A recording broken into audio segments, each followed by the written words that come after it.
ഇന്നിപ്പോൾ ഏതാണ് നിങ്ങൾക്ക് മുമ്പിൽ അല്ലെങ്കിൽ ഒരാളുടെ മുമ്പിൽ ഏതാണ് ശരിയായ കമ്മ്യൂണിസ്റ്റ് പാർട്ടി എന്ന് തൊട്ട് കാണിക്കൂ എന്ന് പറഞ്ഞാൽ നിങ്ങൾ ഏതിൽ പോയി തൊടും? ഇന്ത്യയുടെ ഭൂപടം തൂക്കിയിട്ടിട്ട് ഇതിൽ ഏതാണ് പിന്നെ ബീഹാർ എന്ന് ചോദിച്ചാൽ നിങ്ങൾക്ക് തൊടാൻ പറ്റും. തൊട്ട് കാണും ഇതാണ് ബീഹാർ, അല്ലെങ്കിൽ ഇതാണ് ഉത്തർപ്രദേശ്, ഇതാണ് കേരളം, അല്ലെങ്കിൽ അതാണ് തമിഴ്നാട് പറ്റും എന്ന് പറഞ്ഞ പോലെ ഈ 150 കമ്മ്യൂണിസ്റ്റ് പാർട്ടിയിൽ പിന്നെ നിങ്ങളൊരു ഭൂപടമായി സങ്കല്പിച്ചതിൽ ഏതാണ് ശരിയായ കമ്മ്യൂണിസ്റ്റ് പാർട്ടി എന്ന് തൊട്ട് കാണിക്കുന്നു പറഞ്ഞാൽ നിങ്ങൾ ഏതിൽ പോയി തൊടും?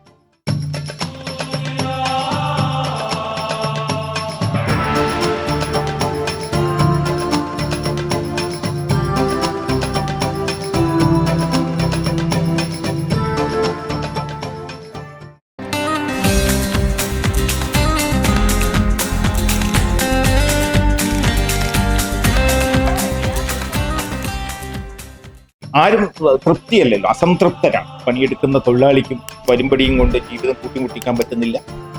ഒരു പവൻ സ്വർണം, ഒരു താലി വാങ്ങിയിട്ട് ഇന്ന് ഒരു കർഷക കുടുംബത്തിലെ ഒരു പെൺകുട്ടിക്ക് കല്യാണം കഴിച്ചു കൊടുക്കാൻ പറ്റില്ല. ഈ കൃഷിയിൽ നിന്ന് കിട്ടുന്ന വരുമ്പടി കൊണ്ട് ഏത് കർഷകരാണ് കടമില്ലാത്ത? 42 ലക്ഷം കോടി രൂപ ഈ വമ്പന്മാരുടെ കോർപ്പറേറ്റ് വമ്പന്മാരുടെ കുടിശ്ശിക എഴുതിത്തള്ളി. കർഷകർ പിന്നെ കൃഷി ഇറക്കാൻ ലോൺ എടുക്കണം, വളം വാങ്ങാൻ ലോൺ എടുക്കണം, കളപറിക്കാൻ ലോൺ എടുക്കണം, വിത്ത് വാങ്ങാൻ ലോൺ എടുക്കണം, ഉഴാൻ ലോൺ എടുക്കണം, ഇല്ലേ?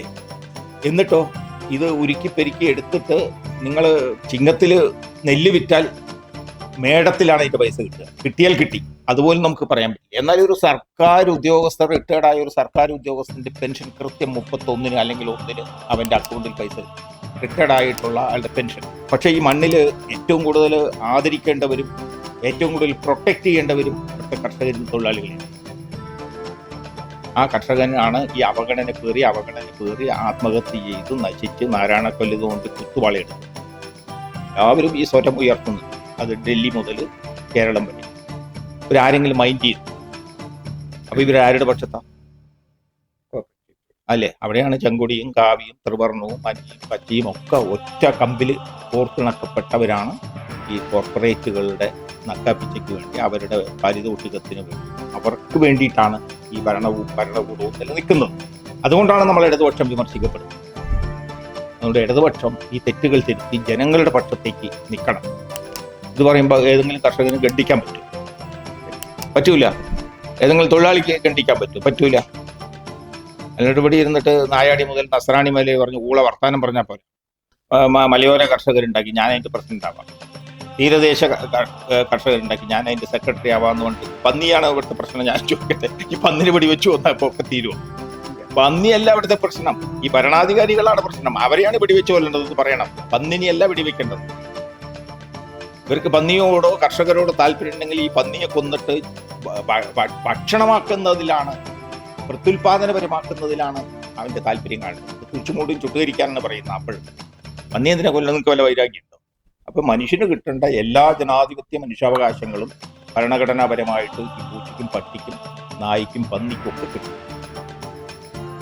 അതുപോലെ തന്നെയാണ് ഇവിടുത്തെ കർഷകർ ആയാലും ജനങ്ങളാണല്ലോ, മനുഷ്യരാണല്ലോ. കർഷകർ അവരുടെ വയലിൽ കൃഷി ഇറക്കുന്നു, തൊഴിലാളി അവിടെ പണിയെടുക്കുന്നു, ഫാക്ടറിയിൽ തൊഴിലാളികൾ പണിയെടുക്കുന്നു, അല്ലെങ്കിൽ മത്സ്യമേഖലയിൽ പണിയെടുക്കുന്നു, അല്ലെങ്കിൽ വനത്തിൽ പണിയെടുക്കുന്നു, ഖനി മേഖലയിൽ പണിയെടുക്കുന്നു. ഒക്കെ അവസ്ഥകൾ എന്താ? ജീവിതാവസ്ഥകൾ എന്താ?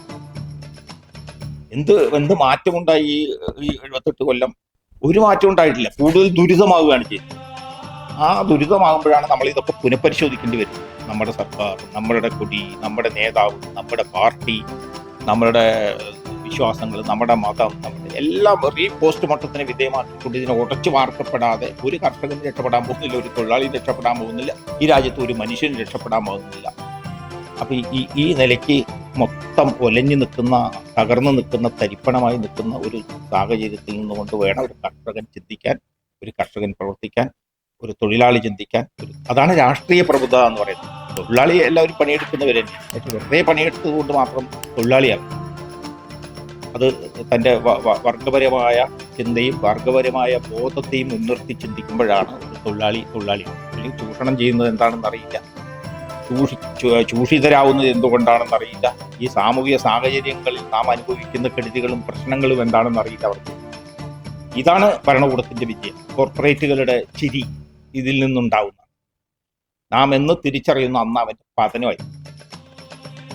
രണ്ട് ഇടതുപക്ഷത്തോട് നിങ്ങൾക്കല്ലോ വൈരാഗിട്ട് മറ്റേ ശ്രീനിവാസൻ സിനിമയിൽ എന്താ കൊക്കക്കോള നിങ്ങളെ കടിച്ചോ ചോദിക്കുന്നുണ്ടല്ലോ മറ്റേ സിനിമയിൽ എന്ന് പറഞ്ഞ പോലെ പിന്നെ ഇടതുപക്ഷം നമ്മളെ കടിച്ചത് കൊണ്ടല്ല ഈ പറയണം, വിരോധം കൊണ്ടും അല്ല, ജനങ്ങൾക്ക് വേണ്ടി കർഷകർക്ക് അവര് എല്ലായിടത്തും പ്രശ്നമല്ല. ഇവര് കേരളം ഇന്നലെ പറയുന്നുണ്ട് മുഖ്യമന്ത്രി കേരളത്തിലെ കുടുംബങ്ങളിൽ ദൈവത്തെ പോലെയാണ്.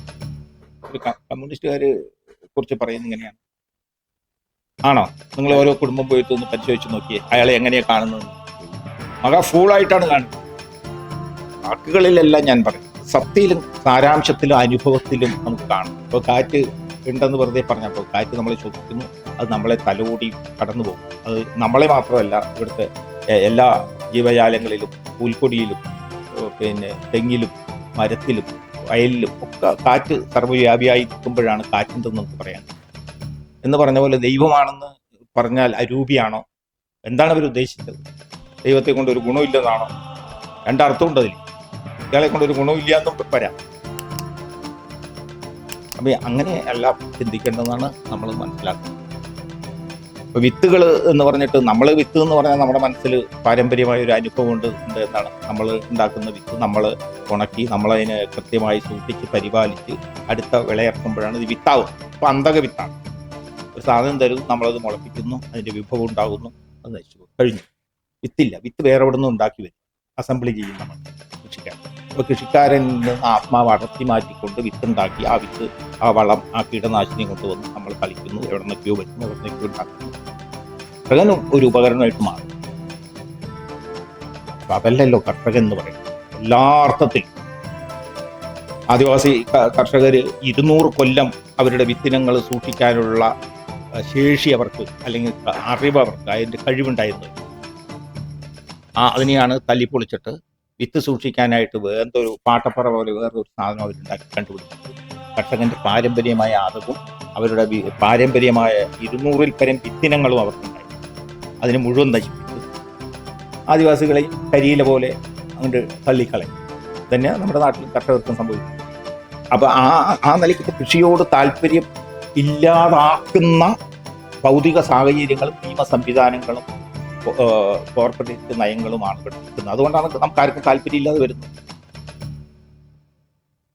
കൃഷിയില്ലെങ്കിൽ എന്തായിരിക്കും സ്ഥിതി? ഉണ്ണണ്ടേ, ഭക്ഷിക്കേണ്ടതും. MS സ്വാമിനാഥൻ എന്ന് പറയുന്നത് ഈ അയാള് ഒരു കോർപ്പറേറ്റ് പിമ്പാണ്. ഹരിത വിപ്ലവത്തിന്റെ വക്താവ് എന്നൊക്കെ പറഞ്ഞിട്ടാണ് ആള് ഒക്ക ദല്ലാളാണ്. ഗാഡ്ഗിലിന് ബദൽ കസ്തൂരി രംഗൻ റിപ്പോർട്ട് വന്ന പോലെ ഒറ്റ ഫ്രോഡാണ്, തട്ടിപ്പുവാണ് എന്ന് പറഞ്ഞ പോലെ ഇതിന് ബദൽ അവർ തന്നെ കൊണ്ടുവരും. അങ്ങനത്തെ ആളാണ് MS സ്വാമി. എല്ലാത്തിലും ഇത് തന്നെയാണ് അവസ്ഥ. അതുകൊണ്ട് ഒരു വെടിക്ക് ഈ പ്രശ്നം തീരില്ല എന്നാണ് ഞാൻ പറയുന്നത്. ഇത് നീണ്ട വലിയൊരു പ്രശ്നമാണ്. ഇന്ന് നിലവിലുള്ളതിൽ നിന്ന് നിലവിലുള്ള ഒരു വ്യവസ്ഥയ്ക്കും ഒരു വ്യവസ്ഥാപിത സംവിധാനങ്ങൾക്ക് പരിഹരിക്കാനും പറ്റും. കാരണം ഇവരും അതിൻ്റെ ഭാഗമായിട്ട് മാറി. മനസ്സിലായി? അതുകൊണ്ട് എല്ലാവരും, ഇപ്പം നിങ്ങൾ വില്ലേജ് ഓഫീസിൽ പോയ കർഷകൻ പോയ മൈൻഡ് ചെയ്യില്ല, ഒരു സാധാരണക്കാരൻ പോയ മൈൻഡ് ചെയ്യില്ല, ഭൂമാഫിയ പോയാൽ അവന് കാരണം അവനിൽ നിന്നാണ് ഇവന് ലാഭം. അവൻ വേഗം സ്കെച്ച് ഉണ്ടാക്കി കൊടുക്കും, അവർ വേഗം ഇത് അളന്നു കൊടുക്കും. എന്ന് വെച്ചാൽ അതിൽ നിന്ന് അവന് ലക്ഷങ്ങൾ ഇവനും കിട്ടും. ഇപ്പോൾ വലിയ അംബാനി, അദാനി, നീരജ് മോദി, വിജയ് മല്യ ഒക്കെ പോയാൽ അവർക്ക് 50,000 കോടി രൂപ അല്ലെങ്കിൽ 5,000 കോടി രൂപ അത് അപ്പം തന്നെ സാങ്ഷൻ ചെയ്യുകയാണ്. എന്താ കാരണം? ഇവർക്ക് ചാകരയാണ് ബാങ്ക് ജീവനക്കാർക്ക്. ഇതിന്ന് നല്ലൊരു എമൗണ്ട് ഇവർ കൊടുക്കും. നമ്മൾ പോയിട്ട് എന്ത് കൊടുക്കണം? അതാണ് സാധാരണക്കാരനെ അകറ്റുന്നത്, തള്ളുന്നത്. ബാങ്ക് ജനങ്ങൾക്ക് വേണ്ടിയാണെന്ന് ഇപ്പുറത്ത് പറയും. എല്ലാത്തിൻ്റെ ഈ അന്തരം, ഈ ചൂഷണം, ഈ തട്ടിപ്പ്, ഈ ചതി, ഈ വഞ്ചന എല്ലാ ഇടങ്ങളിൽ പാർട്ടി ഓഫീസൊക്കെ അതിൻ്റെ ബ്രോക്കർ പണികളാണ്. എല്ലാ പാർട്ടികളിലും പാർട്ടി ഓഫീസുകളിൽ ഇപ്പം നടക്കുന്നത് ഇവർക്ക് വേണ്ടിയുള്ള ബ്രോക്കർ പണിയാണ് നടക്കുന്നത്. അതിൽ രാഷ്ട്രീയക്കാർ, ഉദ്യോഗസ്ഥർ, കരാറുകാർ, ഈ മുതലാളി, ഈ സംവിധാനം ഒരു സത്യമാണ്, ഒറ്റ സത്യമാണ്. അതാണ് ജനങ്ങളെ അവർക്ക് വേണ്ട. ജനങ്ങളെ നിരന്തരമായിട്ട് അവർ ഹറാസ് ചെയ്തുകൊണ്ടിരിക്കുന്നത്, പീഡിപ്പിച്ചുകൊണ്ടിരിക്കുന്നത് ഇതിൻ്റെ ഭാഗമായിട്ടാണ്. ഇത് മാറണം, ഇത് മാറ്റണം. അത് മാറണമെങ്കിൽ ഇന്ത്യയിൽ ഒരു ജനാദന സർക്കാർ അനിവാര്യമാണ്. ഇതിനെയൊക്കെ തട്ടി മാറ്റിക്കൊണ്ട് നമ്മളൊരു പുര പണിയുമ്പോൾ പഴയതിനെ മുഴുവൻ തട്ടി നിരപ്പാക്കിയിട്ട് പുതിയ അസ്ഥിവാരമിട്ട് പണിയുന്നത് പോലെ തന്നെ ഒരു ജനാദന സർക്കാർ സ്ഥാപിക്കാൻ നമുക്ക് കഴിയണം. ശരിയാക്കും. ഇന്ത്യ മുഴുവൻ അവർ വന്നാൽ ശരിയാകുന്നില്ല, ഇന്ത്യ മുഴുവൻ അവർ ശരിയാക്കും. അതാണ് ഗുജറാത്തിൽ ശരിയാക്കിക്കൊണ്ടിരിക്കുന്നത്, പിന്നെ ഉത്തർപ്രദേശിൽ ശരിയാക്കിക്കൊണ്ടിരിക്കുന്നത്, രാജസ്ഥാനിൽ ശരിയാക്കിക്കൊണ്ടിരിക്കുന്നത്, അങ്ങനെ പല മണിപ്പൂരിൽ അവർ ശരിയാക്കിക്കൊണ്ടിരിക്കുന്നുണ്ട്, കാശ്മീരിൽ അവർ ശരിയാക്കിക്കൊണ്ടിരിക്കുന്നുണ്ട്. എല്ലാവരും ശരിയാക്കിക്കൊണ്ടിരിക്കുക. കോൺഗ്രസ് CPM എന്നൊക്കെ പറയുമ്പോൾ ആ തൃശ്ശൂർ തേക്കുംകാട് മൈതാനിയിൽ ഒരു തത്തക്കിളിയും കൊണ്ടിരിക്കുന്ന ചീട്ട് എടുക്കുന്ന താക്കാലിത്തികൾ, അത്രയേ ഇതിനുള്ളൂ. താക്കാലിത്തികളെ മോശപ്പെടുത്താനല്ല ഞാൻ പറയുന്നത്, അത് അത്രയും പോലും വിലയില്ല. അതിനെക്കുറിച്ച് മിണ്ടാതിരിക്കുന്നതാണ്. ഭേദം വീതേവിച്ചതെന്നല്ല, ഭേദം എന്നല്ല അതിൻ്റെ അർത്ഥം. അവർ ഏറ്റവും വലിയ, അതല്ലേ ഞാൻ ഏറ്റവും വലിയ പിന്നെ എന്താ പറയുക, ഭീമന്മാരാണ്. ശരിക്കും പറഞ്ഞാൽ ഒരു ഭീമന്മാരാണ്. എല്ലാത്തിനെയും തച്ച് തകർക്കുന്ന, മസ്തിഷ്ക പ്രക്ഷാളനം ചെയ്യുന്ന, മസിൽ പവർ പ്രയോഗിക്കുന്ന, ആൾക്കൂട്ട ആക്രമണങ്ങൾ നടത്തുന്ന, രാജ്യത്തെ കൊള്ളയടിക്കുന്ന രീതി ഇവർ വലിയ ഭീമന്മാരായിട്ട് മാറി എന്നുള്ളതാണ് BJPയുടേതായ സവിശേഷത. അതുകൊണ്ട് ഇതുമാത്രം കൂടി കമ്പയർ ചെയ്യേണ്ട കാര്യം. ഭരണി വേല സമയത്ത് ഈ വാള് എടുത്തിട്ട് തുള്ളുന്ന, തലയിൽ സ്വയം വെട്ടി ചോരയൊഴുക്കുന്ന റോളാണ് ഇടതുപക്ഷത്തിന്. വേറൊന്നും അവർക്കില്ല. ചോര ഒഴിക്കുന്നത് മിച്ചം, കുറഞ്ഞത് മിച്ചം, എനർജി വേസ്റ്റ് ആയത് മിച്ചം, അത്രയേ ഉള്ളൂ. ഇനി അങ്ങനെ ചിന്തിക്കേണ്ടെന്ന് ഞാൻ പറഞ്ഞ ഇപ്പൊ എന്തൊരു കഥ പറഞ്ഞ മാതിരിയാണ്. ഇതല്ലേ മെച്ചം, അങ്ങനെയല്ല. മെച്ചമൊന്നും ഇല്ലെന്ന്, അങ്ങനെയൊന്നും ഇല്ല. അതുണ്ടായൊരു കാലഘട്ടം, ജനങ്ങൾ പ്രതീക്ഷ നിർഭരമായൊരു കാലഘട്ടം ഉണ്ടായിരുന്നു, അത് തകർന്നുപോയി. അതാണ് പറയുന്നത്. കമ്മ്യൂണിസ്റ്റുകാർക്ക് ആർക്കും CPMൽ നിൽക്കാൻ പറ്റില്ല. കമ്മ്യൂണിസ്റ്റുകൾക്കാണ് ഞാൻ പറയുന്നത്, CPM അല്ല. കമ്മ്യൂണിസ്റ്റുകൾക്ക് ആർക്കും CPM ആകാൻ പറ്റില്ല. CPMകാർക്ക് വേണമെങ്കിൽ നാളെ കമ്മ്യൂണിസ്റ്റ് ആകും, അതിന് സ്കോപ്പ് ഉണ്ട്. അതാണ് നമ്മൾ മനസ്സിലാക്കുന്നത്. CPIയിൽ നിന്നല്ലേ CPM ഉണ്ടാകുന്നത്. CPMൽ നിന്ന് CPM ഉണ്ടാകുന്നു. അതാണല്ലോ അവ്യക്ത കമ്മ്യൂണിസ്റ്റ് പാർട്ടി എന്നൊക്കെ പറയണം. CPMൽ നിന്നാണ് CPIMലും പിന്നെ അതിന്റെ വിവിധ അവാന്തര രൂപങ്ങളും 150-ൽ പരം കമ്മ്യൂണിസ്റ്റ് ഗ്രൂപ്പുകളും ഉണ്ടാകുന്നത് CPIയിൽ നിന്നതിന്റെ പ്രോഡക്റ്റാണ്. വിഘടിച്ചിട്ട് അപ്പൊ ഈ വിഘടിച്ച് വരുമ്പോൾ തന്നെ അതിന്റെ സത്യവും സാരാംശവും ഇതിലേക്ക് കലർന്നിട്ടാണ് വരുന്നത്. ഒരു ജീൻ ബന്ധമുണ്ട്. ആ ജീൻ ബന്ധത്തെ നമുക്ക് എന്ന് ബ്രേക്ക് ചെയ്യാൻ പറ്റുമോ അന്ന് മാത്രമായിരിക്കും ഇന്ത്യയുടെ ജനത കമ്മ്യൂണിസ്റ്റ് പാർട്ടിയിൽ അണിനിരക്കുകയും കമ്മ്യൂണിസ്റ്റ് പാർട്ടി ഇന്ത്യയിലെ വിപ്ലവത്തിന് നേതൃത്വം കൊടുക്കാനും കഴിയുന്ന ഒരു നേർരേഖയിലേക്ക് വരണം. കമ്മ്യൂണിസ്റ്റ് പാർട്ടികൾക്കൊരു ആത്യന്തിക ലക്ഷ്യം എന്ന് പറയുന്നത് നിലവിലുള്ള വ്യവസ്ഥിതി തകർക്കുകയും ഒരു സോഷ്യലിസ്റ്റ് വ്യവസ്ഥ സംജാതമാക്കുകയും ചെയ്യുക എന്നുള്ളതാണ്. അങ്ങനെ ഒരു വ്യവസ്ഥ തകർക്കപ്പെടുന്നത്, അത് പാർട്ടിയുടെ സെക്രട്ടറി MP ഗോവിന്ദൻ എന്ന് പറഞ്ഞു, ഇതൊരു ഫെഡറൽ ഘടനയിൽ നിൽക്കുകയാണ്, ഇവിടെ സോഷ്യലിസം കമ്മ്യൂണിസ്റ്റ് ഒന്നും വരുത്തുക എന്നുള്ളതൊന്നും പാർട്ടിയുടെ നയമല്ല. അദ്ദേഹം തന്നെ വ്യക്തമാക്കിയതാണ്. അങ്ങനെ വ്യക്തമാക്കിയ പിന്നെ നമ്മൾ വീണ്ടും അവരെ പോയി തിരക്കേണ്ട കാര്യം ഒരു കാര്യമില്ല. CPIയിൽ നിന്ന് CPM വേർപെടുന്നത് ഇത് തിരുത്തൽവാദമായി മാറിക്കഴിഞ്ഞു. ഒരു വിപ്ലവ കമ്മ്യൂണിസ്റ്റ് പാർട്ടിയാണ് അനിവാര്യം എന്ന് പറഞ്ഞിട്ടാണ് അതിൽ നില വിപ്ലവകാരികൾ പുറത്തേക്ക് വരുന്നത്. അത് പുറത്തേക്ക് വന്ന് നിന്ന് കഴിഞ്ഞപ്പോൾ CPIയുടെ അതേ സ്വഭാവവും പിന്നെ വർഗ സ്വഭാവവും ഇതിനകത്തും ഉണ്ടാവും. അങ്ങനെയാണ് CPIML എന്ന് പറഞ്ഞിട്ട് ഇതിനകത്ത് കലാപം ചെയ്ത് വിപ്ലവകാരികൾ പുറത്തേക്ക് പോകുന്നത്. അത് പിന്നീട് ഒട്ടേറെ അവാന്തര വിഭാഗങ്ങളായിട്ട് സ്പ്ലിറ്റ് ചെയ്യുകയാണ് ചെയ്തിട്ടുള്ളത്. ഇന്നിപ്പോൾ ഏതാണ് നിങ്ങൾക്ക് മുമ്പിൽ അല്ലെങ്കിൽ ഒരാളുടെ മുമ്പിൽ ഏതാണ് ശരിയായ കമ്മ്യൂണിസ്റ്റ് പാർട്ടി എന്ന് തൊട്ട് കാണിക്കൂ എന്ന് പറഞ്ഞാൽ നിങ്ങൾ ഏതിൽ പോയി തൊടും? ഇന്ത്യയുടെ ഭൂപടം തൂക്കിയിട്ടിട്ട് ഇതിൽ ഏതാണ് പിന്നെ ബീഹാർ എന്ന് ചോദിച്ചാൽ നിങ്ങൾക്ക് തൊടാൻ പറ്റും. തൊട്ട് ഇതാണ് ബീഹാർ, അല്ലെങ്കിൽ ഇതാണ് ഉത്തർപ്രദേശ്, ഇതാണ് കേരളം, അല്ലെങ്കിൽ അതാണ് തമിഴ്നാട് പറ്റും എന്ന് പറഞ്ഞ പോലെ ഈ 150 കമ്മ്യൂണിസ്റ്റ് പാർട്ടിയിൽ നിങ്ങൾ ഭൂപടമായി സങ്കല്പിച്ചതിൽ ഏതാണ് ശരിയായ കമ്മ്യൂണിസ്റ്റ് പാർട്ടി എന്ന് തൊട്ട് കാണിക്കുന്നു പറഞ്ഞാൽ നിങ്ങൾ ഏതിൽ പോയി തൊടും? ചൈനയിലൊന്നും കമ്മ്യൂണിസമേ ഇല്ല. ഞാൻ യുക്തിവാദികളുടെ ഖണ്ഡനത്തിന് നിൽക്കാനല്ല ഞാൻ പറയുന്നത്. യുക്തിവാദിയുടെ രീതിയിൽ പറയാം. പിന്നെ ഏത് ബുദ്ധിജീവിയാണ് ഇവിടെ പറയുന്നത്? സവർണ ബുദ്ധിജീവികളാണോ, ബൂർഷ ബുദ്ധിജീവികളാണോ, കോർപ്പറേറ്റ് ബുദ്ധിജീവികളാണോ, ഭരണകൂട ബുദ്ധിജീവികളാണോ, ഏത് ബുദ്ധിജീവിയെ കുറിച്ചാണ് നമ്മൾ പറയുന്നത്?